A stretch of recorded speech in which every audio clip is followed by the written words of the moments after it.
Reporting for the InterMountain Christian News, I'm Dr. Anthony Harper here at the White House. On several occasions this week at the White House and the State Department, I was able to bring up this issue about actually asking for a comment about what we hear in the news a lot about Israel as an illegal occupier. I know that President of Turkey, Erdogan, had made a comment about Israel being the occupier, but I'm waiting for the press secretary of the White House to respond to my question about what the White House response is to that comment about Israel is an illegal occupier.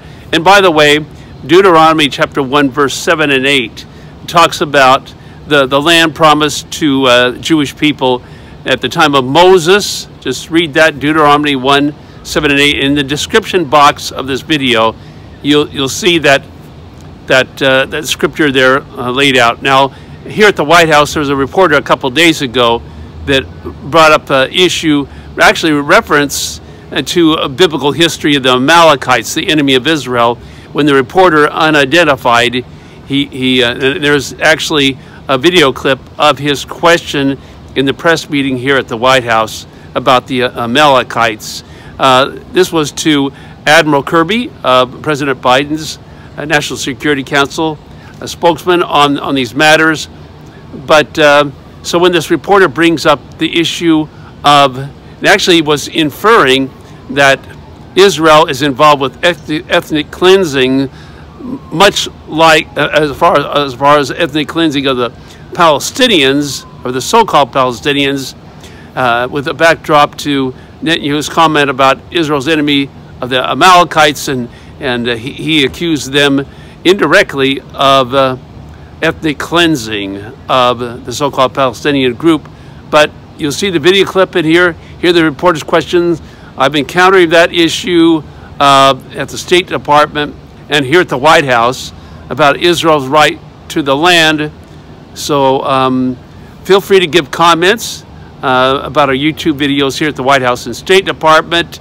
And we need more open doors, actually, more specifically here at the White House, to be able to get called on. The press secretary, Jean-Pierre, refuses to meet with me, respond to my email, and refuses to call upon me to take our Jewish and Christian audience questions regarding Israel and anti-Semitism issues, and a lot more of regarding human rights issues. So major development will hopefully happen soon here at the White House, getting called on and getting responses from the press secretary, Jean-Pierre.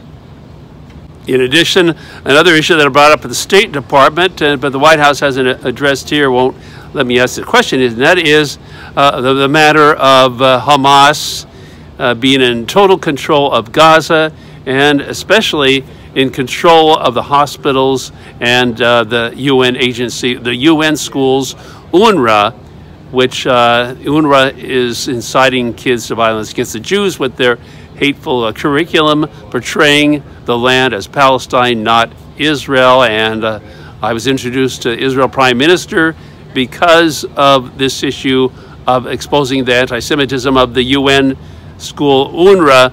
More information, the description in our video, the description box is about UNRWA, references to Senator James Risch, who's been the Senate Foreign Relations Committee chairperson, and he's the key expert about issue of the UNRWA issue, which he comments about being influenced by Hamas or having Hamas involvement with the UNRWA in some ways, and in very clear ways. You can read what Senator James Risch has to say on this matter, as well as David Bedin with Israel Behind the News.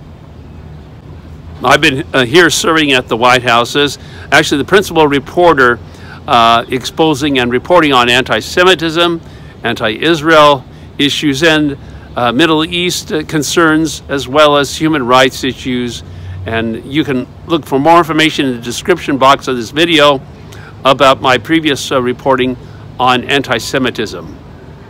During the weekend, Prime Minister Netanyahu referenced the Amalekite, which is a biblical reference talking about the genocide that happened in the biblical times between the Israelites and the Amalekites. Is that a concern for the U.S. administration? I'm afraid I'm not qualified to speak much on biblical history here, but obviously I think we've been crystal clear, not only there but around the world, on our concerns about genocidal behavior by any leader. And that is not what we're seeing Israel desire to do. That they are going after Hamas terrorists, going after leadership that attacked their country on October 7th in a gross and barbaric fashion. They are not interested in genocidal activity to the people of Gaza. Now again, we recognize there have been many thousands of casualties. Way too many. Should be zero. We understand that. But their war aim, as I said earlier, is not to target the innocent civilians of Gaza. Their war aim is to go after Hamas. Okay. Go ahead. Okay. Yeah. Thanks, Matt. Just a brief preface to a couple of questions here. There's a lot of reporting in the media that mentions occupied territories, so I want to clarify for our audience, Matt, how these lands become occupied since the UN Resolution 181 gave the land to Arabs, not Palestinians. How did these lands that were never given by the United Nations to Palestinian Arabs become occupied Palestinian land, and whom did this land belong prior to what you claim that Israel became the occupier of? And just a brief follow-up. I don't think I'm going to get into doing history lessons from here, just as a general rule. Okay. I will say that we believe, again, that the ultimate resolution for peace between Israel and the Palestinian people is a two-state solution along 1967 borders with mutually agreed swaps. Okay, just finally, does the State Department agree with the Turkish President Erdogan that Israel is the occupier of their ancestral land? It has been, I'm not going to comment on comments made by the President of Turkey, but our position on the status of lands in Israel and what the policy ought to be has been clear for some time. Go ahead. Thank you.